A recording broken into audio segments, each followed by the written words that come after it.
Hi అండి, అందరికీ నమస్కారం. జూలై 5న జ్యేష్ఠ అమావాస్య రానుంది. ఈ జ్యేష్ఠ అమావాస్య రోజున మర్చిపోకుండా బియ్యం డబ్బాలో ఇది ఒకటి వేయండి. మీకు తరతరాలకు తరగని సంపద వస్తుంది. ధనానికి కానీ ధాన్యానికి కానీ లోటు అనేది అసలు ఉండనే ఉండదు. మీ జీవితం అనేది అద్భుతంగా మారిపోతుంది. అయితే మరి ఇంతకీ బియ్యం డబ్బాలో ఏది వేయాలో ఇప్పుడు మనం తెలుసుకుందాం. మన జీవితంలో సహజంగా ఆర్థిక కష్టాలు వస్తూనే ఉంటాయి. కొంతమందికి ఆర్థిక కష్టాలు వచ్చి అలా వెళ్ళిపోతూ ఉంటాయి. కానీ కొంతమందికి మాత్రం ఆ కష్టాలు అనేది అలానే కంటిన్యూ అవుతూ ఉంటాయి. ధనపరమైన సమస్యలు ఎప్పుడూ వస్తూనే ఉంటాయి. అలాంటి వారు ఆర్థిక కష్టాల నుండి బయటపడి జీవితంలో డబ్బుకు లోటు లేకుండా జీవించాలి అంటే కనుక ఖచ్చితంగా మర్చిపోకుండా బియ్యం డబ్బాలో ఇది ఒకటి వేయండి. జూలై 5వ తారీఖున జ్యేష్ఠ అమావాస్య రానుంది. సహజంగా ఆషాఢ మాసానికి ప్రత్యేకమైనటువంటి స్థానం ఉంటుంది. ఆషాఢంలో ప్రతి ఒక్కరూ అంటే ఆడవారు గోరింటాకు పెట్టుకోవాలి అనేది మన భారతీయ సంస్కృతి ధర్మాలు చెబుతున్నాయి. గోరింటాకుని ఆడవాళ్ళు ఆషాఢ మాసంలో పెట్టుకోవడం వల్ల వారికి శారీరకంగా ఉండే దోషాలు, మానసికంగా ఉండే కష్టాలు కూడా తొలగిపోతాయని శాస్త్రం చెబుతుంది. ఎందుకంటే ఆషాఢ మాసంలో గోరింటాకు చెట్టుకి లక్ష్మీదేవికి చాలా దగ్గర సంబంధం ఉంటుంది అని. గోరింటాకు చెట్టు పైన లక్ష్మీదేవి ఉంటుంది. దాన్ని మనం చేతికి పెట్టుకోవటం వల్ల దాంపత్య జీవితంలో కష్టాలు తొలగిపోతాయి, ఆర్థిక సమస్యలు తొలగిపోతాయని నమ్ముతూ ఉంటారు. అంతేకాకుండా గోరింటాకును పెట్టుకోవడం వల్ల గర్భస్థ దోషాలు కూడా తొలగిపోతాయని, అధిక వేడి వల్ల బాధపడేవారు అధికంగా వేడి కూడా తొలగిపోతుంది అని మనకు శాస్త్రాలు చెబుతున్నాయి. అందుకే గోరింటాకుని ఆషాఢ మాసంలో ఖచ్చితంగా పెట్టుకోవాలని చెబుతూ ఉంటారు. అంతేకాదు, ఈ ఆషాఢ అమావాస్య అనేది శుక్రవారంతో కలిసి వస్తుంది. శుక్రవారంతో అమావాస్య కలిసి వస్తే ఆ రోజు లక్ష్మీదేవి ఎవరి ఇంట్లో అయితే ఈ నియమ నిష్టలను పాటిస్తారో అలాంటి వారి ఇంట్లో లక్ష్మీదేవి తాండవిస్తుంది. అంతేకాదు, ఎవరి ఇంట్లో బియ్యం డబ్బాలో ఇది ఆషాఢం అమావాస్య రోజు ఉంటుందో అలాంటి వారి ఇంట్లో లక్ష్మీదేవి ఖచ్చితంగా తిష్ట వేసుకొని కూర్చుంటుంది. బియ్యం అనేవి ప్రతి ఒక్కరి ఇంట్లో తప్పకుండా ఉంటాయి. బియ్యం లేకుండా మన మనుగడ అనేది సాగదు. ఎన్ని కోట్లు ఉన్నా, ఎన్ని లక్షలు ఉన్నా, ఎంత సంపాదన ఉన్నా ఖచ్చితంగా మనం వండుకొని తినవలసిందే. బియ్యంతోని మాత్రమే డబ్బుని, బంగారాన్ని, వెండిని తినలేము. కానీ అవసరానికి, అత్యవసరానికి డబ్బు చాలా అవసరం. ఈ రోజుల్లో డబ్బు అనేది చాలా ముఖ్య పాత్రను పోషిస్తూ ఉంటుంది. అందుకే ప్రతి ఒక్కరు కూడా ధనం సంపాదించడం వెనుకే పరుగులు తీయడం అలవాటైపోయింది.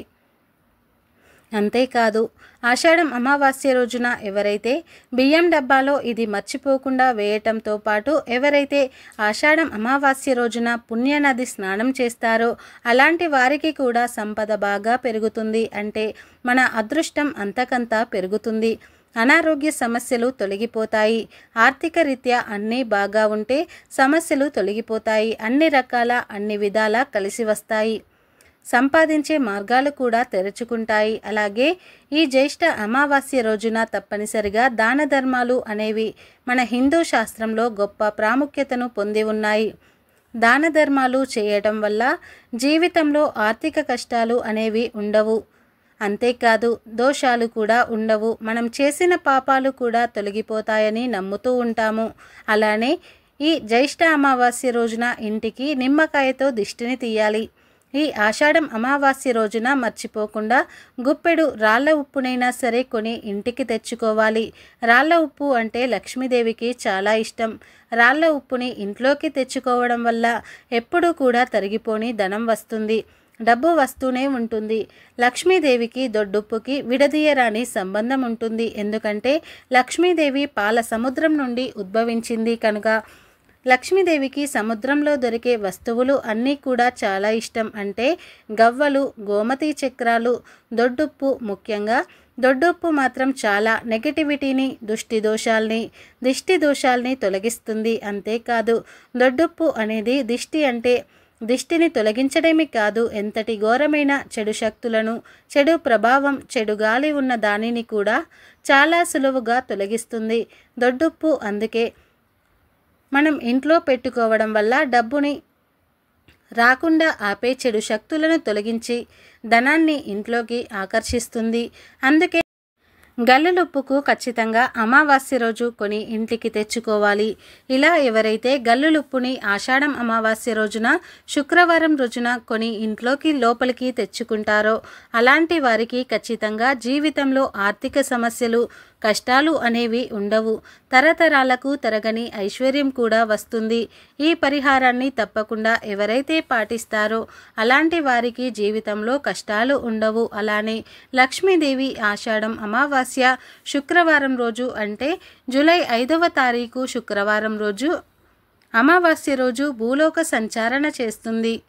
అంటే ఆ రోజు రాత్రి 12 గంటల లోపు అమ్మవారు భూమిపైన తిరుగుతూ ఉంటారు. అందుకే సాయంత్రం సమయంలో గుమ్మాన్ని శుభ్రంగా ఉంచుకోవాలి. గుమ్మం ముందు చెప్పులు విడవకూడదు. గుమ్మానికి ఎదురుగుండా చెప్పులను పెట్టకూడదు. అలాగే సాయంకాలాన గుమ్మం యొక్క తలుపులను శుభ్రం చేయాలి. గడపను కడిగి పసుపు కుంకుమలు పెట్టాలి. బియ్యం పిండితో అలంకరించాలి. అలా అలంకరించిన గుమ్మానికి ఒక ఎర్రని వస్త్రంలో దొడ్డుప్పుని పోసి అందులో 5 గవ్వలు గోమతి చక్రాలను వేసి గుమ్మానికి కట్టాలి. అలా కట్టడం వల్ల లక్ష్మీదేవి ఇంట్లోకి ఆకర్షితురాలు అవుతుంది. అలానే ఒక రాగి చెంబులో నీటిని పోసి ఎర్రని పుష్పాలు అక్షింతలను వేసి దానిని సింహద్వారానికి ఎడమవైపు లోపల వైపున పెట్టాలి. అలా పెడితే లక్ష్మీదేవి ఇంట్లోకి ఆకర్షితురాలవుతుంది. జీవితంలో ఉండే ఆర్థిక కష్టాలన్నీ తొలగిపోతాయి. బియ్యం అనేవి ఎప్పటికీ తరిగిపోకుండా ఉండాలి అంటే ఇంట్లో ఎప్పుడు కూడా ధనధాన్యాలకి లోటు లేకుండా ఉండాలి అంటే లక్ష్మీదేవి కటాక్షం కలగాలి. లక్ష్మీదేవి కటాక్షాన్ని సులువుగా పొందాలంటే ఈ జ్యేష్ఠ అమావాస్య రోజు అంటే ఆషాఢం అమావాస్య శుక్రవారం రోజు మర్చిపోకుండా బియ్యం డబ్బాలో ఇది వేయండి. ఇక మీ జన్మ అనేది ధన్యమవుతుంది. తీరని కష్టాల నుండి బయటపడతారు. సమస్త పాపాలను తొలగించుకొని జీవితంలో ఆనందంగా గడుపుతారు. ముఖ్యంగా ధనపరమైన సమస్యలు పోయి డబ్బు సంపాదించే మార్గాలు తెరుచుకుంటాయి. ఎన్నో అవకాశాలు అదృష్టాలు కలిసి వస్తాయి. అంతేకాదు మీ జీవితంలో అసలు డబ్బుకు లోటు అనేది రాదు. డబ్బుకు లోటు వస్తే ధాన్యానికి అంటే ధనానికి లోటు వస్తే ధాన్యానికి కూడా లోటు వస్తుంది. మన చేతిలో ఎప్పుడు డబ్బు ఉంటే ఎప్పుడు కూడా ధాన్యానికి లోటు అనేది రాదు.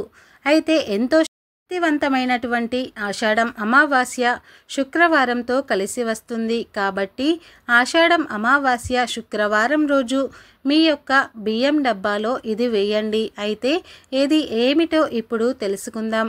అయితే మన జీవితంలో ఆర్థిక కష్టాలను తొలగించుకొని బియ్యం డబ్బా అంటే ఎప్పుడూ కూడా బియ్యానికి లోటు లేకుండా ఉండే బియ్యం డబ్బాను ఎప్పుడూ కూడా ఖాళీ కాకుండా ఇది ఒకటి వేయండి. బియ్యాన్ని సహజంగా ఎప్పుడూ కూడా ఖాళీ అయ్యే వరకు చూడకూడదు. అంటే పూర్తిగా ఎప్పుడూ కూడా నిండుకునేలాగా చూడకూడదు. ఎప్పటికప్పుడు కొద్దిగా బియ్యం ఉండగానే వెంటనే బియ్యాన్ని తెచ్చుకొని ఇంట్లో పెట్టుకోవాలి. అలా ఎప్పుడు కూడా బియ్యాన్ని ఖాళీ అవ్వకుండా చూస్తే కనుక లక్ష్మీదేవి ఇంట్లో తిష్ట వేసుకుని కూర్చుంటుంది. మనం ప్రతి నెలకు బియ్యాన్ని తెచ్చుకుంటూ ఉంటాము. అలా తెచ్చుకున్న ప్రతి నెల కూడా మనం ఒక గుప్పెడు బియ్యాన్ని లేదా 1 కిలో బియ్యాన్ని తీసి ఎవరికైనా సరే దానంగా ఇవ్వాలి. అలానే మన బియ్యం ముందుగా తెచ్చుకున్న బియ్యాన్ని తీసి కొంచెం బియ్యాన్ని తీసి పరమాన్నాన్ని వండాలి. దాన్ని లక్ష్మీదేవికి నైవేద్యంగా సమర్పించాలి. ఇలా ప్రతి నెల కూడా బియ్యాన్ని తెచ్చుకున్న తర్వాత ఇలా చేస్తే ఖచ్చితంగా జీవితంలో ఉండే కష్టాలు తొలగిపోతాయి. డబ్బుకు ధాన్యానికి కూడా లోటు అనేది రాదు. అలానే ప్రతినిత్యం బియ్యం కడిగే సమయంలో గుప్పెడు బియ్యాన్ని తీసి పక్కన పెట్టాలి. నెల పూర్తయ్యేసరికి ఆ బియ్యం అనేవి 1 కేజీ లేదా 2 కేజీల వరకు అవుతాయి. అలాగే 2 కేజీల బియ్యాన్ని ఏదైనా దేవాలయాల ప్రాంగణంలో కానీ లేదా ఎవరైనా నిరుపేద వారికి కానీ ఆకలితో ఉండేవారికి కానీ ఆ బియ్యాన్ని దానం చేయండి. అలా చేస్తే మీకు మీతో పాటు ప్రతిరోజు కూడా ఒకరికి అన్నం పెట్టిన పుణ్యం లభిస్తుంది. అన్ని దానాల్లోకెల్లా అన్నదానం గొప్పదంటారు మన పెద్దలు. అలాంటి అన్నదానం చేసిన పుణ్యం లభిస్తుంది. కాబట్టి ఈ విధంగా చేస్తే మీకు అన్ని దోషాలు తొలగిపోతాయి. జాతకంలో ఎన్ని దోషాలు ఉన్నా, ఎన్ని గ్రహ దోషాలు మీకు ఉన్నా, అనుకూలంగా లేకపోయినా అవన్నీ కూడా తొలగిపోయి, గ్రహ దోషాలు తొలగిపోయి జాతకరీత్యా బాగా కలిసి వస్తుంది. ఇకపోతే ఈ శక్తివంతమైన జ్యేష్ఠ అమావాస్య రోజు శుక్రవారం రోజున ఎవరైతే బియ్యం డబ్బాలో ఇది ఈ విధంగా వేస్తారో అలాంటి వారికి సమస్యలు పోతాయి. అలానే జ్యేష్ఠ అమావాస్య రోజు పితృదేవతలను మర్చిపోకుండా తలుచుకోవాలి. వారి పేరున ఎవరికైనా సరే భోజనాన్ని పెట్టాలి లేదా అన్నదానం, వస్త్రదానం వంటివి చేయాలి. ఏదీ తోచకపోతే ₹1 అయినా సరే దానం చేయాలి. నదీ స్నానాన్ని మర్చిపోకుండా చేయాలి.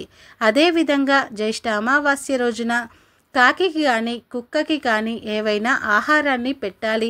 అలా పెట్టడం వల్ల మీకు జాతక దోషాలు తొలగిపోయి శనిదేవుని యొక్క అనుగ్రహం కలుగుతుంది. శనీశ్వరుడు మిమ్మల్ని అనుగ్రహించి ధనవంతులుగా మారుస్తాడు. అంతేకాదు ఆషాఢం అమావాస్య రోజున మనం ఖచ్చితంగా విష్ణుమూర్తిని అలాగే లక్ష్మీదేవిని భక్తి శ్రద్ధలతో పూజించాలి. ఇకపోతే ఆషాఢం అమావాస్య రోజున బియ్యం డబ్బాలో ఏది వేయాలి అంటే ముందుగా ఒక ఎర్రని వస్త్రాన్ని తీసుకోండి, లేదా తెల్లని వస్త్రం లేదా పసుపు రంగులో ఉండే వస్త్రం. ఈ మూడింటిలో ఏదైనా ఒక రంగు వస్త్రాన్ని తీసుకోండి. నల్లని వస్త్రం మాత్రం తీసుకోవద్దు. అందులో ఒక వెండి కాయిన్ లేదా బంగారు కాయిన్ లేదా రాగి కాయిన్ని అయినా సరే వేయండి. ఈ మూడింటిలో ఏ కాయిన్ లేకపోయినా అందుబాటులో లేని పక్షంలో ₹1 కాయినైనా సరే వేయొచ్చు. తర్వాత 11 వక్కలను వేయండి. వక్కలు అంటే లక్ష్మీదేవికి చాలా ఇష్టం. అంతేకాదు లక్ష్మీదేవితో పాటు సకల దేవతలకి వక్కలు అంటే చాలా ఇష్టం. అందుకే ప్రతి శుభకార్యంలోనూ మనం వక్కలను ఉపయోగిస్తూ ఉంటాము. పూజలు, వ్రతాలు, నోములలో వాడుతూ ఉంటాము. 11 వక్కలను తీసుకొని అందులోనే 5 యాలక్కాయలు, 5 లవంగాలు, చిటికెడు పచ్చకర్పూరాన్ని వేయండి. ఇది వేసేసి లక్ష్మీదేవికి ఇష్టమైనటువంటి వస్తువులన్నీ కూడా ఒక చిన్న మూటలాగా కట్టండి. ఆ మూటను లక్ష్మీదేవి పటం ముందు పెట్టి ఇక లక్ష్మీనారాయణులను భక్తి శ్రద్ధతో తలుచుకుని మీకు ఉండే కష్టాలు తొలగిపోవాలని వేడుకోండి. అంతేకాదు ధనపరమైన సమస్యలు జీవితంలో రాకూడదు అని, తరతరాలకు తరగని ఐశ్వర్యం రావాలని వేడుకోండి. ఇలా వేడుకొని డబ్బులు ఏదో ఒక రూపంలో వస్తూనే ఉండాలి. సంపాదించే మార్గాలు తెలుసుకోవాలి. ఇంట్లో ఎల్లవేళలా కూడా డబ్బు అనేది ఉంటూనే ఉండాలి అని మీరు మనస్ఫూర్తిగా మీ యొక్క కోరికను, కష్టాన్ని చెప్పుకోండి. ధనం అనేది అధికంగా సంపాదించాలని వేడుకోండి. అలా వేడుకున్న తర్వాత ఆ మూటను తీసి మీ యొక్క బియ్యం డబ్బాలో వేయండి. అంటే బియ్యాన్ని కొన్ని అటు ఇటు తీసి చిన్నగా గొయ్యిలాగా తీసి అందులో ఈ మూటను పెట్టేసి పైనుండి ఈ బియ్యాన్ని కప్పివేయండి. మళ్ళీ ఆ మూటను ఎప్పుడు బయటకు తీయాలి, ఎన్ని రోజుల వరకు అలానే ఉంచాలి అంటే కనుక ఆ మూటను మీరు నెల మొత్తం కూడా అలానే ఉంచండి. అంటే బియ్యం అయిపోవచ్చాయి, మీరు ఆ బియ్యాన్ని తీస్తూ ఉన్నారు అంటే కనుక ఆ బియ్యం అయిపోయాయి, మీరు కొత్త బియ్యాన్ని అందులో పోస్తున్నారు అనే సమయంలో ఆ యొక్క మూటను తీసి మీరు ఏదైనా ఒక దేవాలయంలో చెట్టుకు కట్టేసి వచ్చేయండి. ఇలా చేస్తే కనుక మీకు ఎప్పటికీ ధనానికి, ధాన్యానికి లోటు ఉండదు. తరతరాలకు తరగని ఐశ్వర్యం వస్తుంది. ఒక పాజిటివ్ ఎనర్జీ అనేది ఇంట్లో కలుగుతుంది. మరి తెలుసుకున్నారు కదా, ఎంతో శక్తివంతమైనటువంటి అమావాస్య శుక్రవారం రోజున బియ్యం డబ్బాలో ఏది వేస్తే తరతరాలకు తరగని ఐశ్వర్యం వస్తుందని.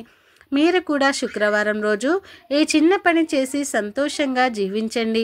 ఫ్రెండ్స్, ఈ వీడియో నచ్చితే లైక్ చేయండి, షేర్ చేయండి. అలాగే మా ఛానల్ని ఫస్ట్ టైం కనుక చూస్తున్నట్లయితే ఇప్పుడే సబ్స్క్రైబ్ చేసుకొని పక్కనే ఉన్న గంట సింబల్ని యాక్టివేట్ చేసుకోండి. అప్పుడే మేము పెట్టే ప్రతి వీడియో మీకు నోటిఫికేషన్గా వస్తాయి.